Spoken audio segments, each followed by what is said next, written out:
జయశంకర్ జిల్లా గోరి కొత్తపల్లి మండలంలో ఈరోజు భూపాలపల్లి ఎమ్మెల్యే గండ్ర సత్యనారాయణరావు పలు గ్రామాల్లో ఇందిరమ్మ ఇళ్ల సీసీ రోడ్స్ సైడ్ డ్రైనేజ్ పలు అభివృద్ధి పనులకు శంకుస్థాపన చేసి అనంతరం వారు గోరి కొత్తపల్లి మండల కేంద్రంలో డాక్టర్ బిఆర్ అంబేద్కర్ విగ్రహాన్ని ప్రతిష్ఠాపించి అనంతరం ఆయన సమావేశంలో మాట్లాడారు. ఈ కార్యక్రమంలో అధికారులు additional collector Vijayalakshmi, MPDO, tahsildar, జిల్లా వ్యవసాయ market chairman Kishtaiah, PSCS chairman Vijan Rao, NSR Sampath Congress party అధ్యక్షులు ఇప్పకాల వీరేందర్, ఓం ప్రకాష్, వావిరాల రమేష్, పట్టిక సంతోష్, మాజీ సర్పంచులు, మాజీ ఎంపీటీసీలు, అంబేద్కర్ యూత్ నాయకులు తదితరులు పాల్గొన్నారు.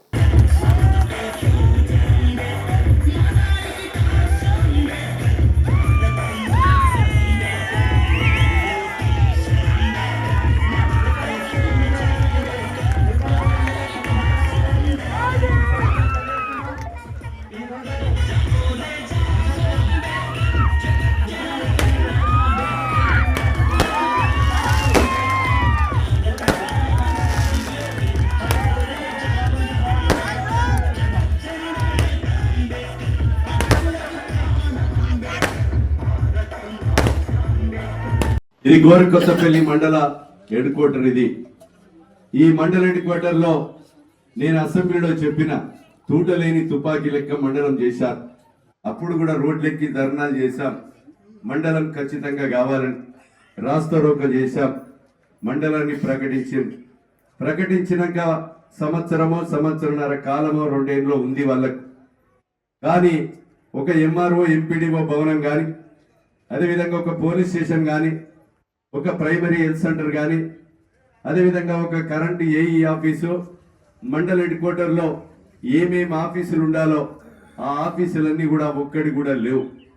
నేను ఎమ్మెల్యేగా ఎన్నికైన తర్వాతనే మొదటగా గోరికొత్తపల్లి గ్రామానికి 160 లక్షలతో ఎంఆర్ఓ భవనం, 160 లక్షలతో ఎంపీడీఓ భవనం, అదేవిధంగా ఈ 2 భవనాలు కూడా నిర్మాణాలు జరుగుతున్నాయి. ఇంకా కూడా ముఖ్యమంత్రి దగ్గరికి పోయి ఇక్కడ పోలీస్ స్టేషన్ కావాలని నేను గత ఒక 10 రోజుల క్రితమే వెంట కూర్చొని ఫైల్ తెప్పించి ముఖ్యమంత్రితో సంతకం కూడా పెట్టించాను. పోలీస్ స్టేషన్ కూడా మంజూరు అయింది. అతి త్వరలో భూమి 2 ఎకరాలు కూడా చూసి ఆ పోలీస్ స్టేషన్ కావాల్సిన క్వార్టర్స్ కానీ బిల్డింగ్ కానీ మంజూరు చేయించి ఇక్కడ తాత్కాలికంగా ఒక సబ్ ఇన్స్పెక్టర్ తో పాటు కానిస్టేబుల్స్ ఫుల్ ఫ్లెడ్జ్డ్ గా బడ్జెట్ తో సహా దీర్ఘకాలికంగా భూమి ఉన్నంత కాలం పోలీస్ స్టేషన్ బడ్జెట్ తో సహా మంజూరీ చేయించానని మీకు ఈ సందర్భంగా నేను తెలియజేస్తున్నా.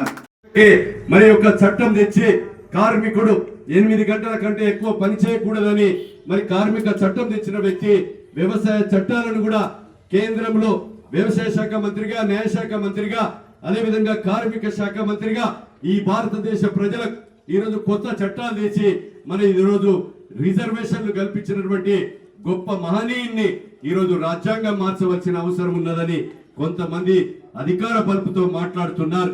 కనుక ఆ విషయాలన్నీ కూడా మీరు అర్థం చేసుకోవాలి. ఆ మహనీయుడు ఈరోజు మేము కూడా భారతదేశంలో జై బాపు, జై భీమ్, జై సంవిధాన్ అనే కార్యక్రమంతో ప్రతి ఊరూరా తిరిగి డాక్టర్ బాబాసాహెబ్ రాసినటువంటి రాజ్యాంగం గురించి కూడా వాడల పొంటి తిరిగి భారతదేశ వ్యాప్తంగా కాంగ్రెస్ పార్టీ విస్తృత ప్రచారం చేసింది. ఈ రోజు గాంధీ తాతతో నెహ్రూ 12 సంవత్సరాలు జైలు జీవితం అనుభవించి ఆ రోజు నెహ్రూ ప్రభుత్వంలో ఉండే పేదల ప్రభుత్వ భూములన్నీ కూడా మొత్తం దున్నుకుంటుంటే పేదలకు పట్టాలు ఇచ్చి హక్కులు కల్పించడమే కాకుండా ఈ బ్యాంకులన్నీ ప్రైవేట్ వాళ్ళ దగ్గర 2 రూపాయలకు మిత్తిచ్చి బ్రిటిష్ వాళ్ళ చేతిలో నలిగిపోతున్న సమయంలో నెహ్రూ, ఇందిరాగాంధీ ఈ రోజు ప్రైవేట్ బ్యాంకులన్నీ కూడా వాణిజ్య బ్యాంకులు చేసి ఈ రోజు మంచి నిట్ లాంటి ఆర్ఈసీలను కానీ, ఎంబీబీఎస్ మెడికల్ కాలేజ్ లాంటిది భారతదేశంలో విద్యను కూడా ప్రసాదించి ఈ రోజు విద్యను, వైద్యమును, అదేవిధంగా ప్రభుత్వ భూములను కూడా, అదేవిధంగా ప్రైవేట్ బ్యాంకులను కూడా వాణిజ్య బ్యాంకులు చేసి ఈరోజు ప్రజలకు మరి ఒక పట్టాలిచ్చి హక్కులు కల్పించినటువంటి వ్యక్తులని మీకు ఈ సందర్భంగా నేను తెలియజేస్తున్నాను. అలాంటి నేతృత్వంలో డాక్టర్ బాబాసాహెబ్ అంబేద్కర్ లాంటి వ్యక్తులు మరి రాజ్యాంగాన్ని రాసినటువంటి వ్యక్తుల వల్లనే ఈరోజు గ్రామ సర్పంచులుగా, ఎంపీటీసీలుగా, అదేవిధంగా వివిధ హోదాల్లో ఉద్యోగాలుగా, ఈరోజు ప్రొఫెసర్లుగా, ఈరోజు వైస్ ఛాన్సలర్లుగా అనేక రీతిలో వివిధ కుర్చీలలో కూర్చోవడం జరుగుతుందని మీకు ఈ సందర్భంగా నేను తెలియజేస్తున్నాను.